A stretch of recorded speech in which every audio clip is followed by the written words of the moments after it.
what was the straw that broke the camel's back? Because it's not a small decision to rewrite your front end. Was there a single straw that was like, well, all right, that's what we need. Now we're gonna do the rewrite, or was it more a pile of reasons? I don't think it was necessarily a straw that broke the camel's back. I think there were a bunch of things that kind of coalesced together.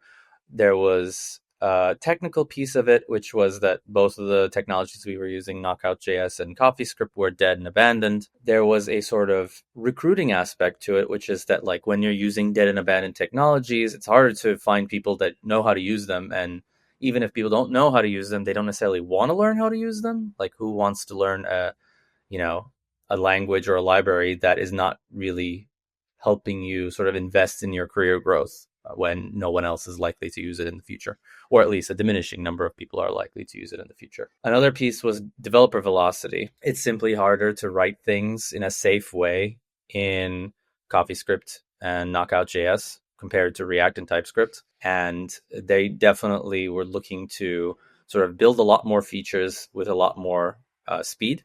So that's definitely the sort of technical side of it. There's also the design side of it, which is that our design folks were looking to sort of standardize the way our UIs looked and felt across the application.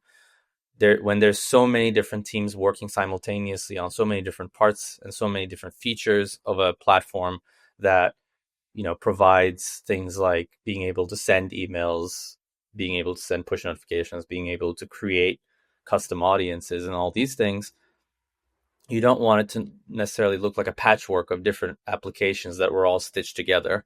And an easy way to accomplish that is through a design system, which was kind of the first thing that we embarked on when we decided to actually start the migration. And a big proponent of that was our design team saying, hey, if we standardize things like buttons, things like form elements, things like, what have you, then not only will it make it easier and quicker for engineers to build new features, just because they'll just be able to, pick Lego pieces essentially and put them on top of each other, but also the collective output of what everybody's creating will be a consistent and unified experience that looks like a single, well thought through application UI.